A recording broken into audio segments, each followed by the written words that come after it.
English വീണ്ടും കത്തുന്നു. China സന്ദർശനത്തിന് പിന്നാലെ US പ്രസിഡന്റ് ഡൊണാൾഡ് ട്രംപ് ഇറാനെതിരെ ശക്തമായ സൈനിക നടപടികൾക്ക് ഒരുങ്ങുന്നു. ഇറാൻ മുന്നോട്ട് വെച്ച സമാധാന നിർദ്ദേശങ്ങൾ തള്ളിക്കളഞ്ഞ ട്രംപ് ഓപ്പറേഷൻ എപ്പിക് ഫ്യൂരി വീണ്ടും ആരംഭിക്കാനുള്ള തയ്യാറെടുപ്പിലാണെന്നാണ് റിപ്പോർട്ടുകൾ സൂചിപ്പിക്കുന്നത്. ആണവായുധങ്ങൾ കൈവശം വെക്കുന്നതിൽ നിന്നും ഹോർമൂസ് കടലെടുക്ക് തടയുന്നതിൽ നിന്നും ഇറാനെ പിന്തിരിപ്പിക്കാൻ അമേരിക്കയും ചൈനയും ധാരണയിലെത്തിയതായും സൂചനയുണ്ട്. നയതന്ത്ര സ്തംഭനാവസ്ഥ സൈനിക ശക്തിയിലൂടെ മറികടക്കാനാണ് ട്രംപിന്റെ തീരുമാനമെന്നും അതിന്റെ ഭാഗമായി വ്യോമാക്രമണം പുനരാരംഭിക്കാൻ പദ്ധതിയിടുന്നതായും ദ ന്യൂയോർക്ക് ടൈംസ് റിപ്പോർട്ട് ചെയ്തു. ചൈന സന്ദർശനം കഴിഞ്ഞ് മടങ്ങിയെത്തി തൊട്ടടുത്ത ദിവസമാണ് ട്രംപ് പുതിയ നീക്കങ്ങളെ സംബന്ധിച്ചുള്ള ചർച്ചകൾക്ക് തുടക്കമിട്ടിരിക്കുന്നത്. തന്ത്രപ്രധാനമായ ഹോർമൂസ് കടലിടുക്ക് വീണ്ടും തുറക്കുന്നതിനും അതുവഴി ആഗോള എണ്ണ വിപണിയിൽ നിലനിൽക്കുന്ന സ്തംഭനാവസ്ഥ അവസാനിപ്പിക്കുന്നതിനുമായി US ഇറാൻ സമാധാന കരാറിനായി മറ്റു രാജ്യങ്ങൾ കാര്യമായി ശ്രമം തുടരുകയാണ്. US തെരഞ്ഞെടുപ്പിന് മുന്നോടിയായി രാഷ്ട്രീയ വിജയത്തിന് സാഹചര്യങ്ങൾ അനുകൂലമാക്കുക എന്നത് ട്രംപിന്റെ അനുയായികളോടും ആവശ്യമാണ്. എന്നാൽ ട്രംപ് തന്റെ നിലപാടിൽ നിന്ന് പിന്നോട്ട് പോകാൻ തയ്യാറായിട്ടില്ല. പുതിയ സമാധാന ഉടമ്പടി സംബന്ധിച്ച് ഞാനത് വായിച്ചു നോക്കാം, പക്ഷെ ആദ്യത്തെ വാചകം തന്നെ എനിക്ക് ഇഷ്ടപ്പെടാത്ത തരത്തിലുള്ളതാണെങ്കിൽ ഞാൻ അത് വലിച്ചെറിയും.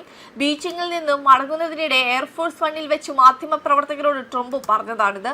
ചൈനീസ് പ്രസിഡന്റ് ഷീ ജിൻപിങ്ങുമായുള്ള ചർച്ചകൾക്ക് പിന്നാലെയാണ് ട്രംപ് തീരുമാനങ്ങൾ കടുപ്പിച്ചിരിക്കുന്നത്. ഇറാന്റെ തന്ത്രപ്രധാന പങ്കാളിയായ ചൈന ഹോർമൂസ് കടലിടുക്കിലൂടെയുള്ള ഊർജ്ജ വിതരണത്തെയാണ് പ്രധാനമായും ആശ്രയിക്കുന്നത്. ചൈനീസ് പ്രസിഡന്റ് ഷിയുമായി ഇറാന്റെ കാര്യം ചർച്ച ചെയ്തതായി ട്രംപ് സ്ഥിരീകരിച്ചിട്ടുണ്ട്. എന്നാൽ ഇറാനെ സമ്മർദ്ദത്തിലാക്കാൻ താൻ ചൈനയോട് ആവശ്യപ്പെട്ടിട്ടില്ലെന്നും അദ്ദേഹം കൂട്ടിച്ചേർത്തു. അതേസമയം അണിയറയിൽ പെന്റഗൺ എല്ലാ സാഹചര്യങ്ങൾക്കുമായി തയ്യാറെടുക്കുകയാണെന്ന് അന്താരാഷ്ട്ര മാധ്യമങ്ങൾ റിപ്പോർട്ട് ചെയ്യുന്നു. കഴിഞ്ഞ മാസത്തെ വെടിനിർത്തലിന് ശേഷം ഓപ്പറേഷൻ എപ്പിക് ഫ്യൂരി പുതിയ പേരിൽ പുനരാരംഭിക്കാൻ സൈനിക ആസൂത്രകർ തയ്യാറെടുക്കുന്നതായി ദ ന്യൂയോർക്ക് ടൈംസ് അറിയിച്ചു. മേഖലയിലെ രഹസ്യാന്വേഷണ വിവരങ്ങൾ സംഘർഷം വർദ്ധിപ്പിക്കാനുള്ള സാധ്യതയിലേക്കാണ് വിരൽ ചൂണ്ടുന്നത്. US ഇസ്രായേൽ സേനകൾ വെടിനിർത്തലിന് ശേഷമുള്ള തങ്ങളുടെ ഏറ്റവും വലിയ സംയുക്ത തയ്യാറെടുപ്പുകളിൽ ഏർപ്പെട്ടിരിക്കുകയാണെന്നും അടുത്ത ആഴ്ച തന്നെ ആക്രമണങ്ങൾ ഉണ്ടായേക്കാമെന്നും രണ്ട് മിഡിൽ ഈസ്റ്റ് ഉദ്യോഗസ്ഥരെ ഉദ്ധരിച്ച് അമേരിക്കൻ പത്രം റിപ്പോർട്ട് ചെയ്തു. ഇറാന്റെ കൈവശം ആണവായുധങ്ങൾ ഉണ്ടാകാൻ പാടില്ലെന്നും ഹോർമൂസ് കടലിടുക്ക് തുറക്കണമെന്നും അമേരിക്കയും ചൈനയും തമ്മിൽ നടത്തിയ ചർച്ചയിൽ ധാരണയായതായി വാർത്താ ഏജൻസി റിപ്പോർട്ട് ചെയ്തിട്ടുണ്ട്. എനിക്ക് അദ്ദേഹത്തോട് വലിയ ബഹുമാനമുണ്ട്. ഇറാൻ ആണവായുധം കൈവശം വയ്ക്കാൻ പാടില്ലെന്ന് അദ്ദേഹത്തിന് അഭിപ്രായമുണ്ടെന്ന് ട്രംപ് പറഞ്ഞു. ഹോർമൂസ് കടലിടുക്ക് നിയന്ത്രിക്കുന്നത് അമേരിക്കയാണെന്നും കഴിഞ്ഞ 2 ആഴ്ചയായി ഇറാൻ അവിടെ ഒന്നും നടത്തുന്നില്ലെന്നും ട്രംപ് കൂട്ടിച്ചേർത്തു.